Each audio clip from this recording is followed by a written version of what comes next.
Boa noite, queridos irmãos. Então, nos encontramos novamente reunidos em pensamento, embora à distância, para que nós possamos refletir um pouquinho novamente sobre o Evangelho do Cristo à luz da doutrina espírita. Então, para esse momento, eu convido vocês para uma breve explanação do Evangelho, no trechinho Piedade Filial. O mandamento honrai a vosso pai e a vossa mãe é uma consequência da lei geral da caridade e do amor ao próximo, porque não se pode amar ao próximo sem amar o pai e mãe. Mas a palavra honrai encerra um dever a mais a seu respeito, o da piedade filial. Deus quis mostrar com isso que ao amor é preciso acrescentar o respeito, as atenções, a submissão, a condescendência, o que implica na obrigação de cumprir para com eles de um modo mais rigoroso ainda tudo o que a caridade manda para com o próximo. Então, com esse trechinho para reflexão tão importante e imprescindível neste momento do isolamento em que nos unimos em família, que estamos mais tempo juntos, né? Que nós possamos lembrar que o mais próximo é aquele que está conosco, muitas vezes embaixo do mesmo teto, muitas vezes dependente de nós nas relações parentais. Que possamos exercitar todas as virtudes que o Mestre solicitou junto com aqueles que vieram nessa caminhada terrena conosco, para aprendermos juntos uns com os outros. E assim, meus queridos irmãos, nós vamos fazer a nossa prece para iniciar o tema, de fato, desta noite, que é a justiça das aflições. Então, eu peço a todos os irmãos que elevem o seu pensamento e que juntos, então, rogamos: Mestre Jesus de amor e bondade celestial, rogo-lhe a permissão para me dirigir a ti e humildemente pedir a calma para o meu coração cansado e a limpeza para os meus pensamentos em peso sobre mim. Peço-lhe a cura para minha impaciência e a resignação para continuar. Liberte as minhas más energias e banha-me das boas, revitalizando todo o meu corpo físico e espiritual, trazendo de volta a harmonia e a leveza do meu corpo. Acolhe-me, Senhor, em teus braços ternos e recolhe do meu corpo as dores que não me deixam caminhar em segurança. Mestre, dou-lhe minhas mãos para entrelaçar nas suas, para sentir o quanto preciso do teu auxílio.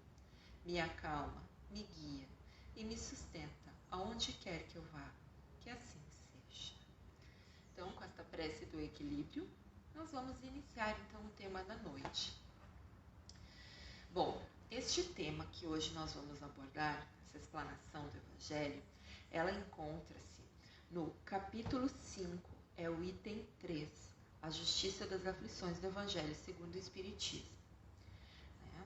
É um trecho curto, né, que fala, então, lá na primeira passagem, na introdução, diz assim: os trechos da Bíblia que vão ser explanados nesse tema é: bem-aventurados os que choram, porque serão consolados. Bem-aventurados os que têm fome e sede de justiça, porque serão saciados. Bem-aventurados os que sofrem perseguição pela justiça, porque o reino dos céus é para eles. São Mateus capítulo 5. Vós sois bem-aventurados, vós que sois pobres, porque o reino dos céus é para vós. Vós sois bem-aventurados, vós que agora tendes fome, porque sereis saciados. Vós sois felizes, vós que agora chorais, porque rireis. Mas ai de vós, ricos, porque tendes vossa consolação neste mundo. Ai de vós que estáis saciados, porque tereis fome. Ai de vós que rides agora, porque sereis reduzido ao pranto e às lágrimas. São Lucas capítulo 6. Bom, em primeiro lugar, quando nós nos remetemos a passagens bíblicas, é imprescindível ler o contexto em que foram proferidas essas passagens, essas palavras do Cristo. Ler o todo, porque muitas vezes são recortes da Bíblia, e quando nós lemos todo o texto, nós temos uma nova interpretação. Quando Jesus proferiu isso, ele proferiu para um povo humilde, que estava sofrendo a escravidão, naquela época por Roma, e que era considerado, além de escravo, era humilhado pelos superiores do seu próprio povo judeu, a elite judaica, que daí não era considerada escrava de Roma, e sim servos de Roma, serviçais de Roma, porque eles eram mercadores, eles eram religiosos, né, doutores da lei, os fariseus, né? E nesse contexto, então, aquele povo que se achava ignorante e submisso acreditava que Deus viria para livrá-los do sofrimento. E Jesus explica que é uma consolação para eles estarem passando por aquele processo, porque eles teriam sim a sua recompensa, mas não aqui, em outro lugar. E em compensação aqueles que estavam naquele momento, né, os subjugando, os escravizando, que estavam tendo o supérfluo às custas do trabalho humilde daquele povo escravizado, esses já estavam tendo, então, a sua cota de bem-aventuranças na terra, mas que lá no plano espiritual eles não estariam constituindo nada. Então agora, quando a gente vai entrar neste item 3, ele é um trecho de 2 parágrafos muito simples e muito curto. Nós vamos ler alguns trechinhos e vamos comentar esses trechinhos para o nosso dia a dia, para o nosso cotidiano, para tentar entender. Por que muitas vezes quando a gente sofre, né, não é injustamente ou não está desconectado do todo dessa passagem nossa durante a reencarnação pela Terra.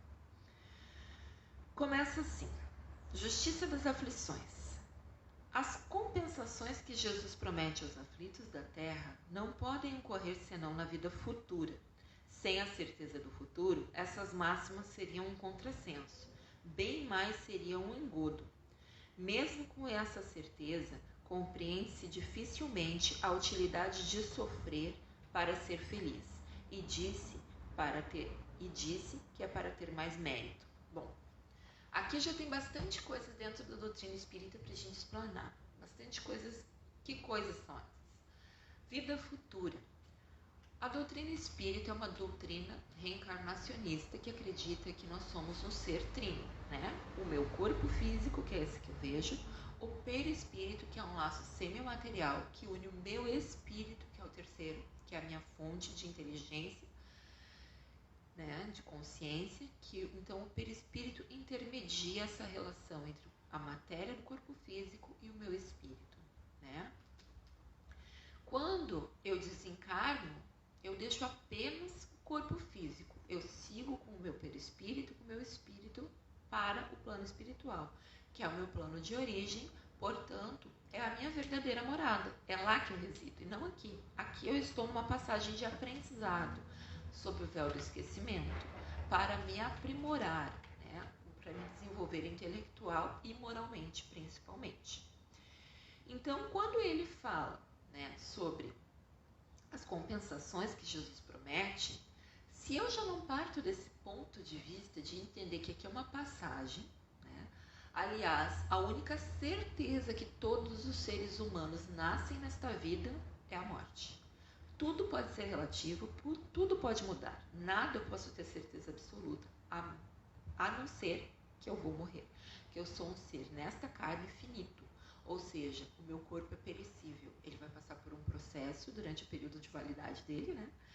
Se, claro, bem conservado, bem cuidado, né? É como qualquer tipo de alimento perecível, né? Eu estou falando de matéria orgânica. A matéria orgânica, se eu não dou os devidos cuidados a ela perece antes, né? O corpo é a mesma coisa. Ele me exige cuidados para que ele possa cumprir aquilo que ele veio fazer nessa encarnação. Aí nós já temos uma dica da relação de sofrimento que a gente pode criar nesta própria vida. Por que nesta própria vida? Se me foi designado a responsabilidade de um corpo, no caso, a minha ferramenta de evolução nesse planeta terreno é o meu corpo. Se eu não cuido desta ferramenta terrena, o que acontece com ela? Ela vai se depreciar muito rapidamente, se deteriorar muito rapidamente, eu vou sofrer as consequências, né, da debilidade física, seja na minha saúde, seja em várias outras questões que podem vir, né, até mesmo a falta da resistência física para me locomover. Enfim, é a nossa responsabilidade dentro do nosso livre-arbítrio de cuidarmos deste corpo, né? E aí entra uma palavra que a gente vai ter que ter muito cuidado, mas muito cuidado mesmo: sofrer. As pessoas pensam muitas vezes que sofrer é aceitar que está doendo, que é assim mesmo, né? Que até ter, como ali eles dizem, é ter mais mérito o sofrimento. Mas o que é sofrer? Né? O que significa sofrer? Eu fui ao dicionário e busquei alguns significados da palavra sofrer para a gente analisar junto aqui. Então eu vou ler as 6 que eu peguei. Sentir dor física ou moral, padecer, tá? Sentir os sintomas, experimentar com resignação e paciência, suportar, tolerar, aguardar.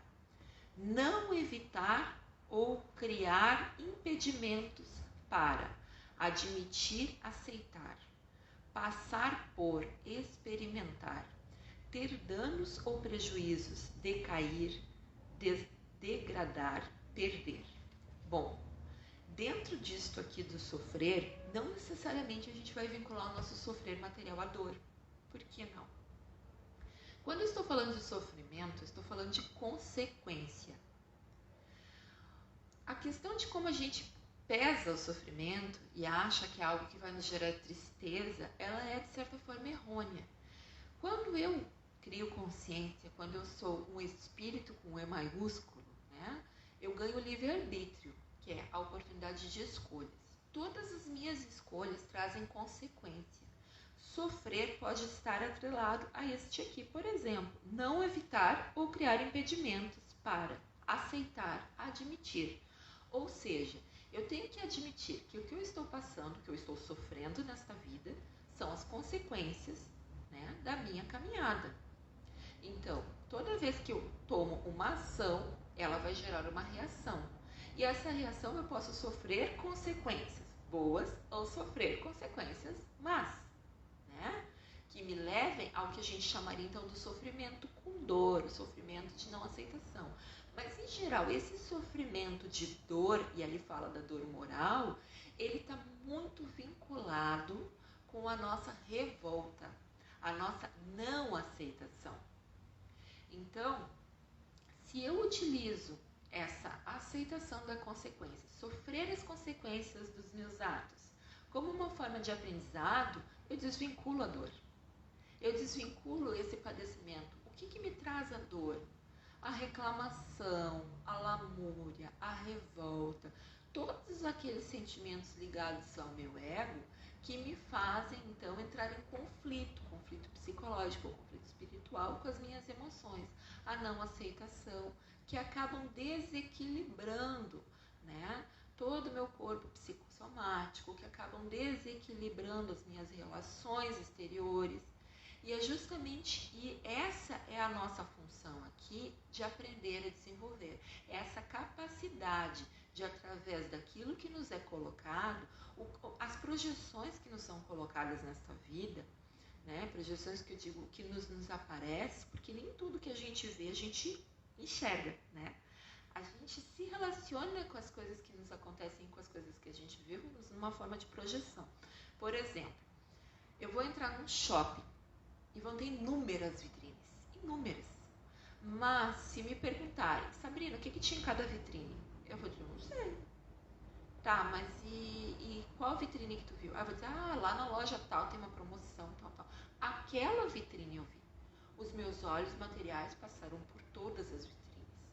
Mas a energia daquilo que eu busco, daquilo que me interessa é que capturou. Então ali eu projetei meu interesse e eu observei, eu me relacionei com aquilo que está sendo colocado para mim. Então várias coisas vão ser relacionadas e colocadas para mim como uma forma de atrair aquilo que são as minhas necessidades. Eu sempre vou buscar as minhas necessidades, seja em relacionamentos, seja no aprendizado, no meu planejamento reencarnatório, porque o meu planejamento reencarnatório ele vai me colocar em caminhos onde justamente aquelas questões que eu preciso aprimorar vão me atrair, sejam por pessoas, sejam por relações familiares, sejam por circunstâncias de prova, ou seja, eu tenho muita dificuldade Vamos, por exemplo, em ter disciplina. As pessoas pensam que ter disciplina é uma coisa rígida, imposta. A disciplina ela não é imposta pelos outros. A disciplina ela é conquistada por nós. Então, por exemplo, antes aqui nós conversávamos sobre fazer cursos. Eu posso aprender ou não. O que eu vou querer aprender nessa vida é uma escolha do meu livre-arbítrio. Mas se o curso vai começar às 8 horas, eu vou ter que ter a disciplina de me acordar às 8 horas para conseguir adquirir aquele aprendizado que eu quero ter. É uma opção minha não acordar. É uma opção minha. Eu vou sofrer as consequências do que eu não vou aprender aquilo que eu gostaria de estar aprendendo, que eles estão me ofertando. Então, agora, por exemplo, nós temos por hábito sermos muito coordenados pelo externo. E a intenção não é essa. Quanto mais maduro o espírito se torna, mais autônomo ele se torna. E a disciplina faz parte desse processo. Quantas vezes as pessoas estavam habituadas a estar na empresa e bater o ponto, O famoso ponto agora digital. Cheguei na empresa, bato o ponto. Aí, depois que eu saio da empresa, aí eu faço o que eu quero da minha vida, eu me organizo. E agora que muitas pessoas estão no trabalho remoto, ou seja, tendo que trabalhar em casa e tendo que organizar a sua própria rotina, estão finalmente aprendendo a ter disciplina. Disciplina em conseguir organizar a sua vida sem que isso seja uma cobrança externa, mas é uma autonomia. Olha, agora como eu não vou ter que estar presencial, eu vou ter que me organizar. Nesse momento, no meu caso, no caso do meu esposo, somos professores. Qual é o horário que nós vamos planejar a aula? Qual é o horário que nós vamos gravar a aula? Qual é o horário que nós vamos atender os alunos? E disciplinar os outros também. Porque daí, com essa questão de não ter mais a distância, nós estamos no meio midiático, o que acontece? As pessoas também não respeitam mais os horários. Às vezes tu vai estar recebendo, que nem ontem, 11 horas da noite de um domingo, algo para corrigir. Então, é essa nossa relação de sociedade que vai acabar nos disciplinando. O que é isso que nós estamos passando? Nós estamos sofrendo as consequências de uma pandemia. Então, vocês vejam que esse sofrer, ele está vindo nesse aspecto que nós estamos falando para o nosso bem. Porque com esse processo que nós estamos falando, com o sofrer essas consequências de auto-organização, nós estamos aprendendo a ter disciplina, nós estamos aprendendo a ser mais responsáveis com os nossos próprios horários, sem que alguém venha e nos diga, olha, você tem que estar aqui, senão você vai ser descontado. Nós estamos começando a nos auto-organizarmos por nossa conta, o que é muito importante. Quando é que a criança precisa que um pai ou uma mãe ou um familiar esteja sempre junto com ela para fazer algo? Quando ainda ela não tem capacidade, ela não tem autonomia, ela não tem ainda adquirido a própria autodisciplina, ela não aprendeu a fazer algo. Quando ela consegue fazer algo, aí ela já tem a autonomia, mas a autonomia ela também é o oposto da heteronomia. O que acontece? Eu só tenho autonomia quando eu não preciso mais do olhar do outro para fazer. Por exemplo, dirigir. Muitas pessoas não são responsáveis o suficiente para ter autonomia para dirigir. O que a gente faz? A gente coloca radar. A gente coloca radar porque é o olhar do outro te policiando, te controlando, te dando o limite, porque tu não tem ainda o limite necessário para conseguir dirigir em segurança. E quando tu não dirige em segurança, tu coloca em risco a sua vida e a dos outros. Então, às vezes, a gente precisa desse radar que é o olhar do outro, porque tu não tem autonomia para fazer aquilo sozinho. Tu ainda é irresponsável naquela parte. Ou seja, não consegue arcar com aquela responsabilidade sozinho. Então, vocês vejam que a gente pode crescer e não ser maduro o suficiente para lidar com coisas básicas do nosso cotidiano, como a questão de autodisciplina no trabalho, como a questão de conseguir ser responsável no trânsito. São coisas que a gente acaba sofrendo as consequências. Por exemplo, eu não sou disciplinado no trânsito, eu não sou responsável no trânsito, eu não respeito, eu acho que é bobagem. Qual é uma das consequências que eu posso sofrer? Um acidente. Então, essa é uma das consequências que eu estou me colocando à disposição de sofrer. Tá? Então, seguindo, a gente já conversou um pouquinho então, sobre o que é esse sofrer, tirou essa parte pesada dele, e viu que o sofrer nada mais é do que passar pelas consequências das nossas ações, sejam elas boas ou mal.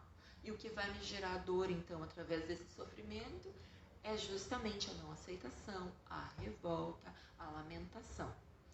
E aí ele vai dizer o seguinte: mas então pergunta-se, por que uns sofrem mais do que os outros? Por que uns nascem na miséria e outros na opulência, sem nada terem feito para justificar essa posição? Por que para uns nada dá certo, enquanto para outros tudo parece sorrir?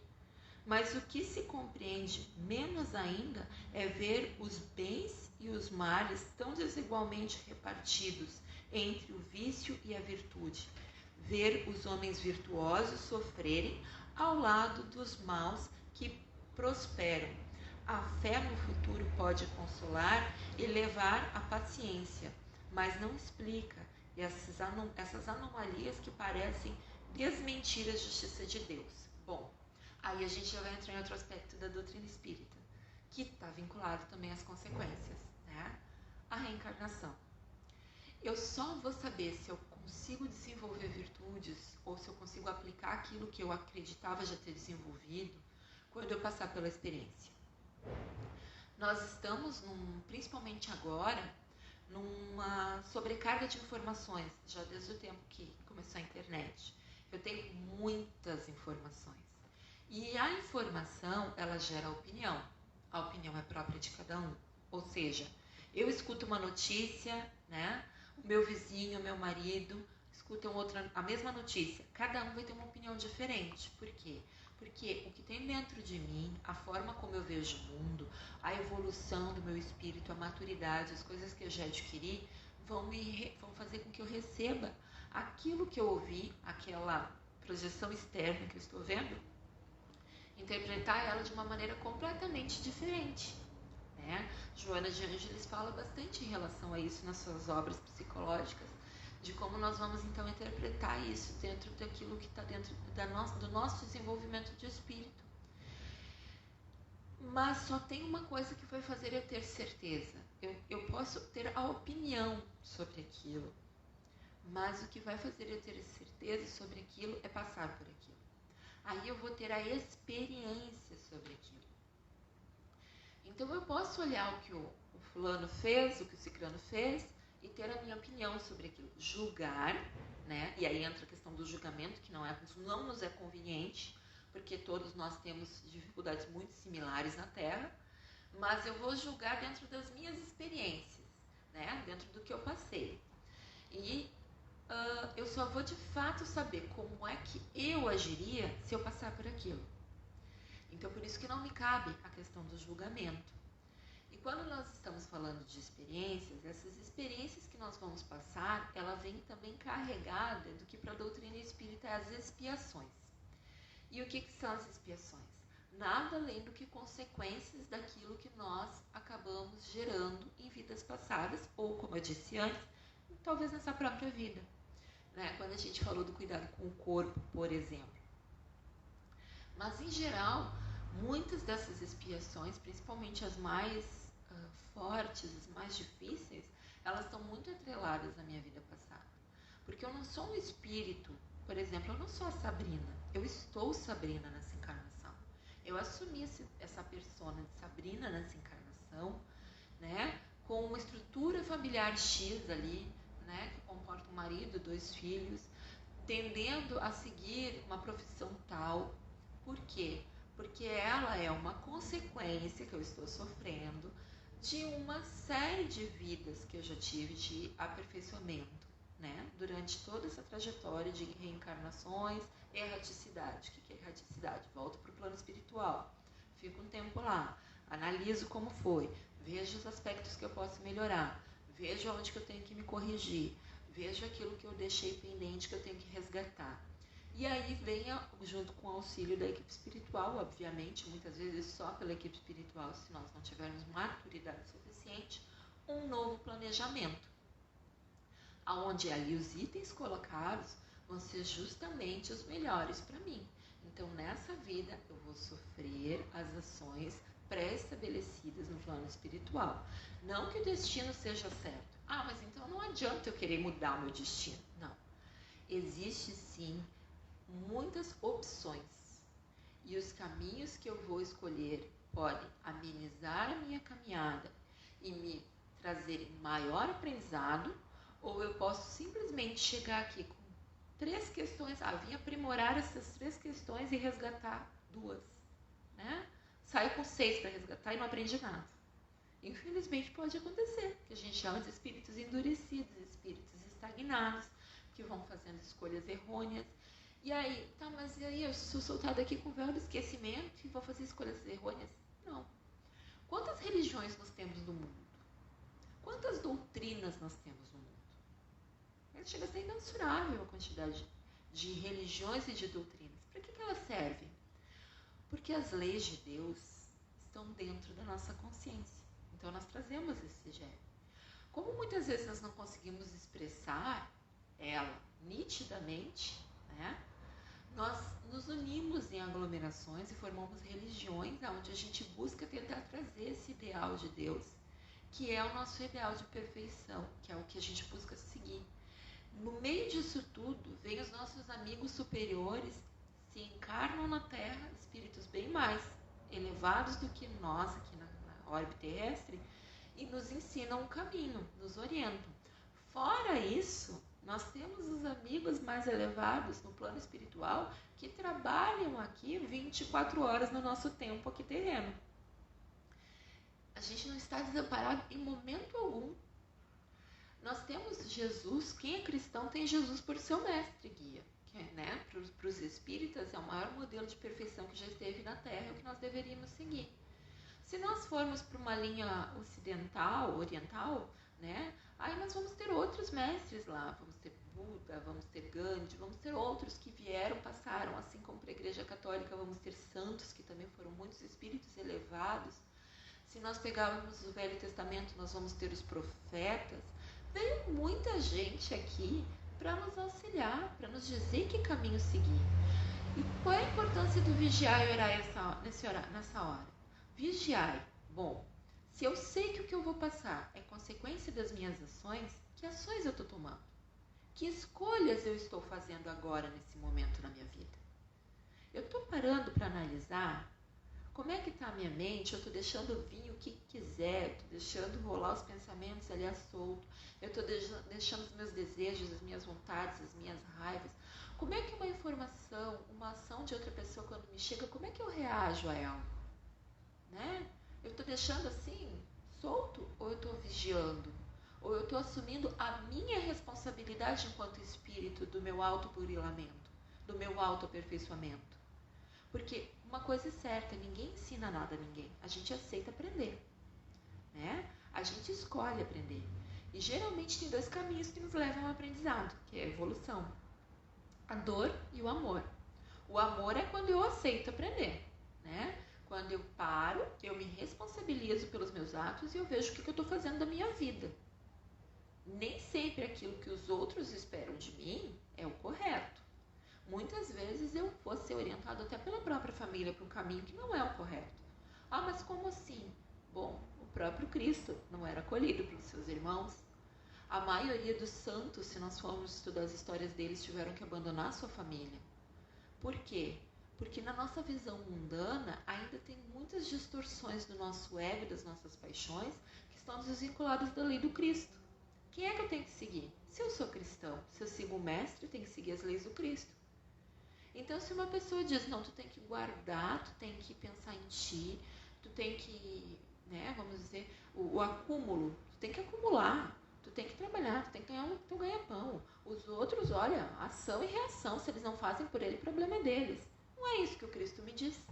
Então, talvez eu tenha que romper com essa tradição e olhar em volta e dizer, bom, se eu vou seguir o Cristo, eu vou assumir as minhas ações e agora eu vou ver que caminhos eu estou tomando, se de fato eu estou fazendo o que ele me pede, ou se eu continuo num piloto automático, pensando em mim mesmo, olhando para o meu umbigo, que é olhar para baixo e não olhar em volta, né? E levando a vida inconsequentemente. Então, nós estamos entrando agora nessa transição planetária na era do espírito, na era da psique, que é olhar para dentro. Como disse Santo Agostinho, né, parafraseando já Sócrates, conhece-te a ti mesmo, né? Que diz que foi lá agora me fugiu o nome, quando ele tinha que passar, que ele disse, né, conhece-te a ti mesmo.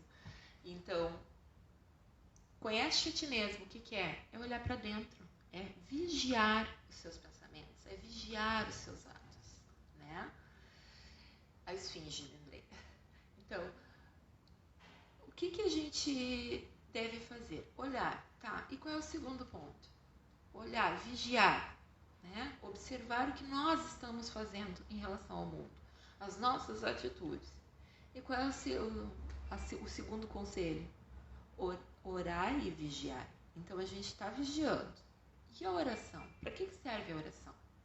A oração serve para que eu me coloque em condição vibratória de receber a intuição dos bons espíritos, receber o amparo desses bons espíritos, a acolhida, porque nós nunca estamos sozinhos.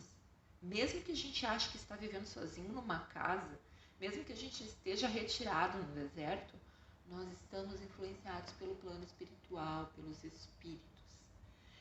Então a oração vai nos colocar em contato com os bons espíritos que estão aí para nos inspirar, nos intuir. Só que os bons espíritos, meus amigos, eles são extremamente educados.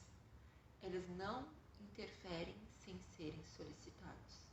Eles não entram na sua casa sem ser convidados, diferente dos espíritos ainda com padrões inferiores, que não têm esse respeito. Eles não nos coagem a nada. Eles não nos forçam a nada. Eles não nos punem. Eles simplesmente nos auxiliam quando nós solicitamos e permitimos o seu auxílio. Eles estão aí como amigos sempre presentes. Agora cabe-nos querê-los ao nosso lado, ouvi-los, né? É a nossa vitrine, é aquilo que nos atrai. O que nos atrai? Que os espíritos ainda com padrões inferiores estão nos ofertando? É essa vibração que me atrai, que eu quero? Ou é os espíritos que estão me trazendo mensagens elevadas? Porque a nossa vontade, ela está vinculada à nossa evolução. Não é fácil mudar padrões, talvez seja mais difícil, por isso nós precisamos de tantas encarnações. Mudar hábitos, mudar padrões, se conscientizar. Talvez o mais difícil seja se conscientizar das nossas dificuldades, né? Depois mudar os hábitos, daí entra mais a questão da vontade. Mas agora, durante as nossas experiências, fazermos esse vigiar, o vigiar não é aquele sentido de ficar ali em cima cuidando, mas é o observar, de observar as nossas próprias atitudes e quando tomarmos consciência de algo que não está coerente com aquilo que nós nos propusemos quando nos tornamos cristãos, conseguir corrigir, mudar o hábito, né? Mudar a forma, às vezes simplesmente calar, às vezes tentar não julgar uma ação, às vezes observar o que nos incomoda tanto em outra pessoa e conseguir achar onde é que está esse foco de incômodo dentro de nós mesmos. E se nós nos colocamos em oração, aí entra a equipe espiritual nos auxiliando nesse processo, nos conduzindo, orientando pelos melhores caminhos, né? Então aqui, meus irmãos, para encerrar, o último parágrafo diz: entretanto, desde que se admita Deus, não se pode concebê-lo sem perfeições infinitas. Ele deve ser todo poder, toda justiça, toda bondade, sem o que não seria Deus. Se Deus é soberanamente bom e justo, não pode agir por capricho, nem com parcialidade. As vicissitudes da vida têm, pois, uma causa, e uma vez que Deus é justo, essa causa deve ser justa. Eis do que cada um deve compenetrar-se bem. Deus colocou os homens sobre o caminho dessa causa, pelos ensinamentos de Jesus, e hoje, julgando-os bastante maduros para compreendê-la, e revelou inteiramente pelo Espiritismo, quer dizer, pela voz dos Espíritos. Ele revelou então essa causa, que é o nosso aperfeiçoamento moral, que é a justiça das reencarnações. Então, se hoje eu estou passando por dificuldades, né? E quando a gente vai falar ali, bem-aventurados os aflitos, quantos de nós nesses momentos, com empresas fechando, com uma crise financeira, com uma crise na saúde, estão passando pela aflição? Então, eu acho que a nossa maior pergunta nesse momento é: o que eu tenho que aprender com isso? Porque não veio por acaso. Se nós estamos entrando na era de olhar para dentro, E sempre dizem, né, às vezes para olhar para dentro é preciso silêncio, é preciso isolamento. Coincidentemente, se é que existe coincidência nesse mundo, né? Eu creio que não. Nós fomos todos obrigados a nos isolarmos. Todo o planeta. Nos isolarmos e olharmos para dentro. Nós temos que olhar para as nossas atitudes agora, que o planeta nos exige um isolamento, né? O mundo está em isolamento. E pararmos então para analisar o que eu tenho que aprender com isso. Não é à toa que talvez eu esteja numa situação X, uma situação Y. Essa situação não é acaso. Essa situação, por mais difícil que seja dentro do meu entendimento, dentro da minha visão muito restrita do plano físico, ela veio para o meu bem, para me ensinar algo, para me ajudar a evoluir em algum aspecto. Talvez para me tirar da minha caixinha e fazer com que eu abra os meus horizontes procurando outras formas de viver, outras formas de me relacionar, outras formas de empreender, né? Talvez ela venha para me tornar mais humilde, porque às vezes naquilo que a gente chama de caridade, de dar para alguém, doar a roupa, ajudar com dinheiro, venha a crítica. E aí agora nós estamos sendo talvez colocados na situação de ser os que estão pedindo, de ser os que estão precisando desse auxílio e se colocando naquele lugar que muitas vezes nós criticávamos, porque é muito comum a gente pegar pessoas doando coisas, mas criticando as pessoas que estão precisando delas, julgando as pessoas que estão precisando delas. Então agora é uma autorreflexão. Talvez agora aquele que sempre doou esteja precisando da doação. E aí tem um exercício da humildade, tem um exercício de saber pedir ajuda, tem um exercício da empatia, né? Porque agora eu não estou mais achando, eu não estou mais tendo opinião da pessoa que está passando necessidade. Agora eu estou tendo a experiência. Mas Jesus já nos alerta, ele já nos disse, bem-aventurados. Porque isso aqui é uma passagem muito curta perto da eternidade. Então que nós possamos, ao invés de reclamarmos, de entrarmos no desespero, abrirmos os nossos ouvidos, lermos, abrirmos a nossa mente para o entendimento e o nosso coração para aceitar a lição e que possamos usufruir dessa lição da maneira mais mansa e pacífica que nós possamos, tendo a certeza de que vai terminar. Vai terminar. Tudo passa, como diz o Chico, né? Tudo passa. Vai terminar. Mas enquanto não terminar, que eu possa tirar o melhor proveito disso. Mesmo achando que nesse momento eu estou passando por o sofrer com dor, o sofrer a dor moral, o sofrer a aflição, esse sofrer é um momento de puro aprendizado. Mas para isso, para entender isso, eu tenho que ter fé naquele que eu decidi seguir, que é o nosso Mestre Jesus. Né? Porque a vida futura continua. E esse aprendizado vai fazer bastante diferença na evolução do meu espírito. Seja na posição de quem agora precisa de ajuda, seja na posição agora de quem precisa ajudar sem julgar. Que nós possamos cada um fazer a nossa parte, convictos de que eles estão junto conosco sempre, para nos amparar, para nos auxiliar. Muito obrigada, queridos irmãos, que fique a nossa reflexão, que o bom Deus nos ilumine a todos, que o Mestre Jesus continue nos guiando e que a equipe espiritual encontre sempre o nosso coração, as portas da nossa casa e da nossa mente abertas para os seus ensinamentos e para o seu amparo.